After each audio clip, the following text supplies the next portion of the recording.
What's up, YouTube? It's your girl Kailyn Elizabeth, and I'm back with another mother loving video. Before I get to the video, if you see that I look like the same in my last videos, because like I recorded twice in one day. Like put it together, honey. Anyway, make sure that you like, comment, subscribe to this channel, and make sure you click that notification bell so you can be part of the notification gang and know when I post content. Duh. So without further ado, let's get into this video, y'all.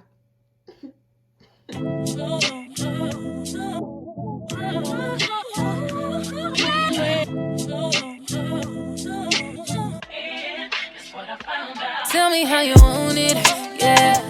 Call me and I'm on my way. Tell me that you need me, yeah. Okay, 2 weeks before October 29th. 2 weeks before. So I did not know I was pregnant. And even when I had the symptoms of pregnancy, I was in denial about being pregnant. And the only reason I was in denial about being pregnant was because me and my husband were trying when we were back in Germany. And it didn't work because a lot of factors of why it didn't work. So anyway, so we moved to Fort Campbell, right? In October. So then the 2 weeks passed. So then 2 weeks before October 29th, I had this feeling that I was pregnant. Well, no, I didn't have this feeling that I was pregnant yet. But I was craving collard greens with vinegar for 2 weeks. Every time I got sister would cook, she'd be like, hey, like, what do you want to eat? And I'm like, I don't care what it is, but just make sure that you add collard greens to the menu, because your girl is like really wanting to crush collard greens, like so bad. So then my god sister Jocelyn's like, hey Joss, if you're watching this, love you, girl. Anyway, my god sister was like, okay, I think you're pregnant. And I'm looking at her like, sway how? Sway how? How? Anyway, so then yeah, so then it was like, what was it? The first symptom was me craving collard greens for 2 weeks. Now, something tragic happened. My uncle had passed away, so I had to like go home, like right away. Like I found out he passed away, then I was on my way to North Carolina the next day. So, yeah. So then like the whole time in North Carolina, like I'm crushing, y'all. Crushing. Okay? When I tell you I'm eating everything left and right. And it was like to the point where I was eating, but it was like I wasn't satisfied. I wasn't full. Like I was just like, why am I eating this much? So then it was that. And then I was getting like headaches. Like I was feeling like I was getting headaches. I was like all nauseated. So I'm still calling Jocelyn while I'm back home. Like, girl, like XYZ. She's like, okay, you need to take a pregnancy test. You don't want to hear it, but I got 2 kids and I know what pregnancy looked like. And I was like, no, I'm not pregnant. I'm not. I don't get my hopes up, because every time I thought I was pregnant, I wasn't pregnant, and the trying piece was just like really trying, and it was just a lot. My bra straps trying to get on my nerves. Anyway, so like I'm having all these symptoms. But the thing that made me think, I might be pregnant, I stepped a little behind on the weight scale. Y'all, my weight was 140.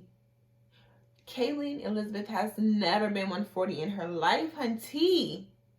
I was just like, oh my god, I'm getting big. But yeah, because I've always been like, when I was in high school, I was always 110.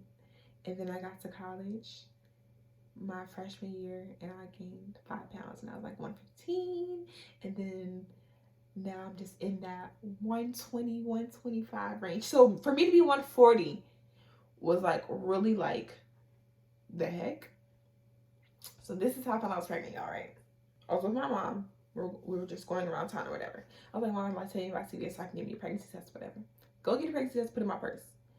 In my mind, I'm like, I don't think I'm pregnant. I don't think I'm pregnant. So, yes. So then I got the pregnancy test, was in my purse. Then I was like hounding my mom, because I've been hounding my mom for like 2 years now for us to get matching tattoos, which is this right here.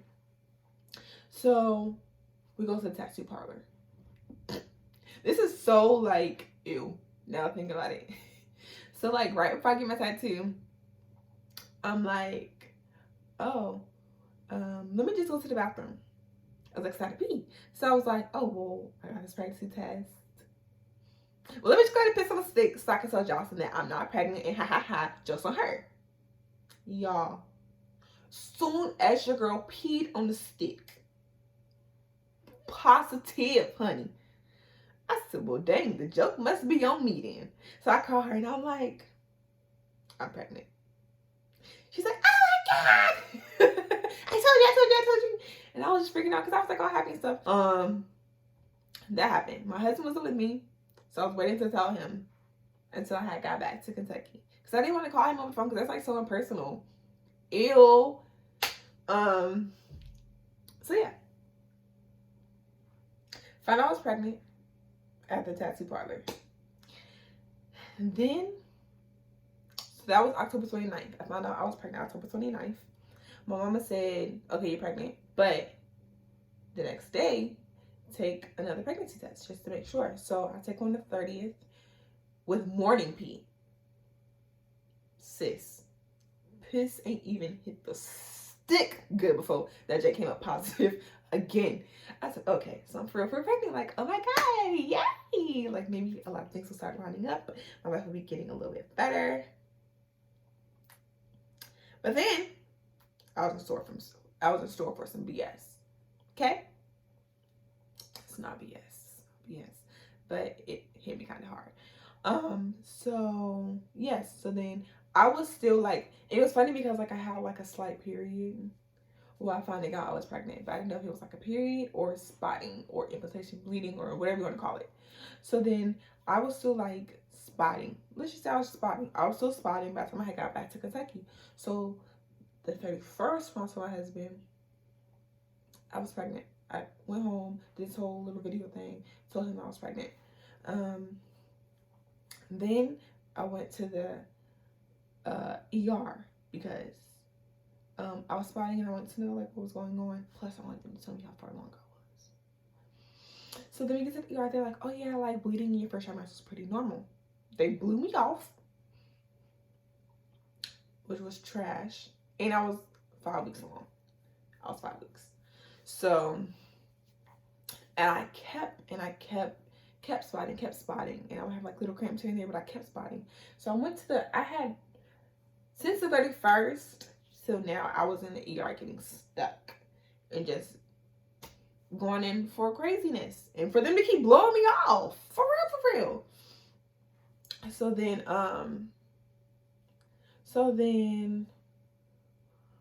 long story short, one Sunday, let me tell you how the devil work, y'all.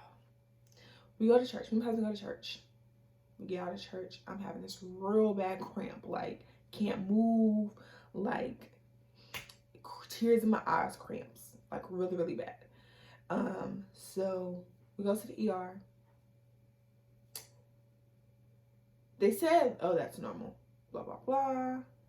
They're like, we see a mass on your ovaries, but it could just be your ovaries enlarged and just kissing or whatever. So one OBGYN blew me off. She sent me home. She said, you're okay. Then, didn't even get home. Good 10 minutes. Another OBGYN called me. She had just took her shift. I think it's ectopic pregnancy. So when you come in for your treatments and your blood works and everything else, we're going to treat you as if it's an ectopic pregnancy. I said, yes, ma'am. So then, indeed confirmed, that's what it was, ectopic pregnancy. If you guys don't know, it's when a baby is not in your uterus. Like, they can't see a sac. They don't see anything. So they're talking like, yeah, like your levels are rising, but not to the degree that it should be rising. and you're spotting. So we can't see the sac. We don't see nothing in your uterus. So yeah. So then they give me methotrexate November 5th.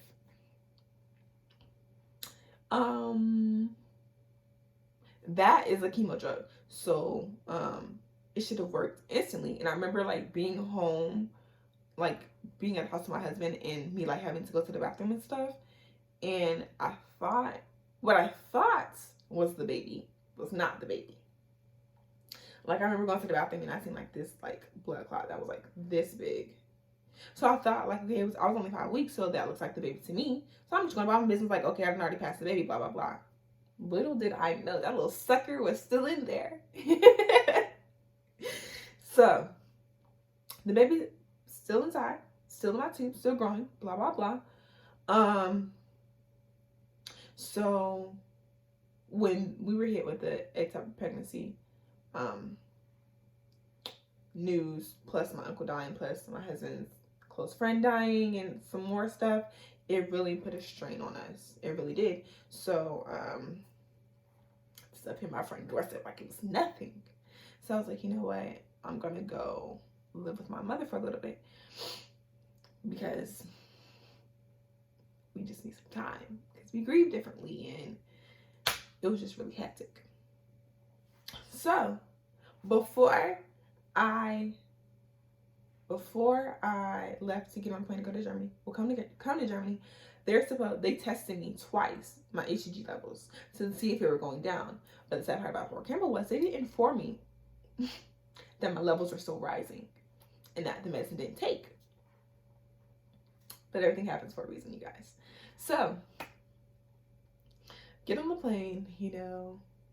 Meanwhile, I'm good. I wasn't even in Germany for a week. I wasn't even in Germany for like 3 days. And it was a Sunday. So I said that would be trying me. Trying to steal my joy. It wasn't even a Sunday. I mean, it wasn't even there for a week. It was a Sunday. If I look away, it's because like I'm trying not to cry. For real, bro. Because like my waves of emotions of everything that I'm going through are still coming. Like coming and going. So wasn't even here for a week. Wasn't even German for a week. It was a Sunday. That was trying me. Went to church that day with my mother. Got out of church. Get home. Have the same cramps that I had the first Sunday when I found out that it was a tubal pregnancy. Same, but worse. Oh my God. It hurt so bad. So my mother was like, either you're passing the baby or the baby's still inside. And she was letting me know that if this baby's still inside, the worst case scenario is they're going to have surgery. So I'm thinking, nope, I'm just passing the baby. Like, it is what it is because I hate hospitals. I hate going. I've never had surgery a day in my life. Like, it was crazy or whatever. So she takes me to the ER. They do all these scans. They ask me what's going on. And they're like, well, something doesn't seem right because it's been 12 days since you had the methotrexate and you're cramping like this. Sis, something wrong. So they do all, like, first they do like the ultrasound just on my belly. Then they do like the vaginal ultrasound because I was only 5 weeks and they need to see what was going on. Well, I had only been 5 weeks when I was given the treatment. So they need to see what's going on internally to see if there was like any free fluid, blah, blah, blah. When I tell y'all, God had me covered from A to Z. He had me covered from A to Z, y'all. Because I shouldn't even be here right now. But I'm going to get to that. So, they do all what they needed to do. And then come to find out, they come back in the room. Oh, well, by the way, there's still a mass on your ovaries. Your levels are still increasing, which means the baby's still in there. And I'm looking like, huh? Come again? What you said? I didn't hear you correctly. Didn't hear you correctly. They're like, yeah, you know. So I'm like, okay. So I'm like, so what does that mean? Well, we have to do surgery. So I'm like, okay, like, do I have to come back in a day or two? They said, oh, no, baby girl. You can be here in your OR room right now. Shook was the word. Confusion was the word. Paranoid was the word. I have a list. It was trying. It was really, really stressful. That was my first time ever having to go through surgery, you guys. So the head OB comes in and he's like, we're going to try to just remove we're going to try to remove just the pregnancy. But depending on where the baby is located, we might have to take the whole tube. So that really, really hurt to hear that. But luckily he was like,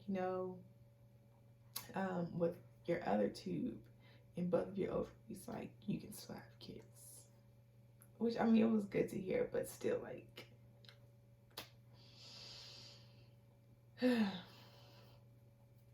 yeah, it was just a lot. So then, he comes in and he's like, well, we need to do this right away because if not, your tubes can rupture and you could possibly die.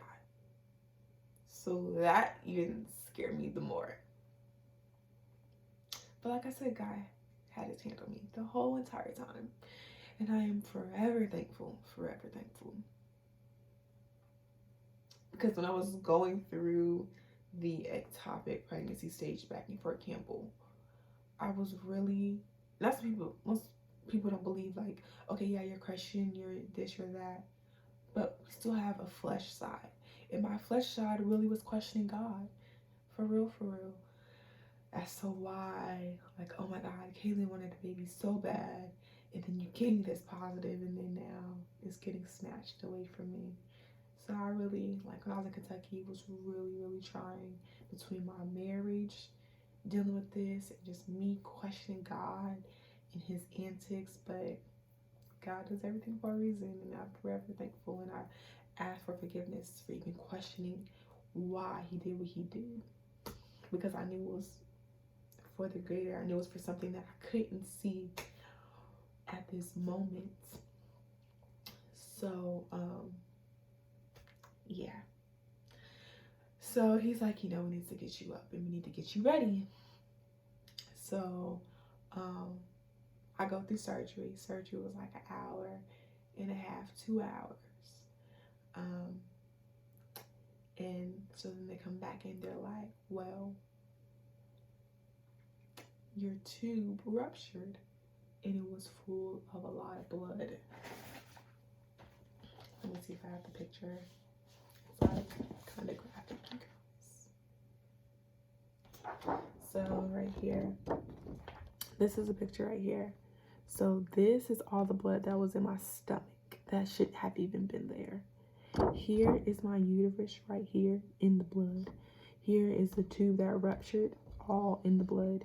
And here is where the baby is. This is the baby right here, because my tubes are enlarged right there. So he told me he had to take my tube. I was very, very, very sad. I don't know. Like, it just hit me like, wow. Life can really do a number on you. God can really take you through something to show you what it was you were missing, or show you what it was you weren't seeing, and make you look at life differently. Because going into that surgery and leaving out of that surgery, I look at things totally different now. My response to things are totally different. The way I love, the way I live my life, the way I live every moment is differently. Because he was like, if you hadn't came in, the doctor said, if you hadn't came in when you had came in, you would not be here. When I heard that, it scared the crap out of me, because I told Mom that I didn't want to go to the hospital. Like, I want you to just sleep it off. But I'm glad that my mom pressed me, took me to the hospital. So that happens. So like right now, I'm in recovery. They have to do 3 incisions. So like one is my belly button, one right here, and one right here. Excuse my happy chill, y'all. I'm gonna get that together. Just with the scars and incisions being right there, I was just like, I'm gonna just wait till it kind of heals, and which it is, because like the Dermabond glue thing is coming off, which is just naturally falls off on its own. So I'm recovering right now. My emotions are all over the place, like concerning everything, just everything. Like especially Thanksgiving. Thanksgiving hit me hard. I had a real bad emotional breakdown. I started crying at the dinner. I was crying that whole entire day because like I was just seeing like happy married couples there, couples with their kids, like babies, blah blah blah. It really took a toll on me. I had my highs and lows. One minute I'm good, next minute, but then I have to realize like I have to tell myself like, Kailyn, it's okay. Like I need to be at that place that I'm at right then and there, and not try to rush my healing process. As far as mentally. So yeah, and they told me like my hormones are going to take a while to get back together. So on top of the hormones plus everything else, oh my goodness, girl, I'm a hot honey mess, But I'm forever thankful that God had me by his side, and that I am here to tell y'all about this story. If you ever look in the description box, I will always have the comments as KAILYN'S Corner, where you can email me. We can talk about different things. If there's anything that you want me to talk about, or if you just personally want to email me about things, like please do that. I stress to you guys, please use that, because I want to help you guys. I want to make sure that, hey, like someone is here for you. Like you are not alone. And I know everything that I go through in life is for another individual. And that's what I can't see. It's like, oh, well, why do I have to go through this? I didn't sign up for this. I didn't ask for this. But that's not how God works. He doesn't ask. He tells you. He shows you. He takes you through things so you can know that you're stronger than what you think you are. And to be that person to tell another individual, like, it's going to be okay. You are going to be okay. Life is going to be okay. You are going to prosper. Like, you have purpose in your life, and that's what I had to learn, that I do have a purpose in this life, you know. But yeah, so that's my story about the ectopic pregnancy. I'm not really sure if I was all over the place, but I'm getting really emotional, like just talking about it, because I really haven't talked about it. So yeah, so I hope you guys enjoyed this video. Please stay tuned for my next video. Please don't forget to like, comment, share, and subscribe to your girl's channel. Okay, and I will see you guys later. Love, peace, and chicken grease, honey.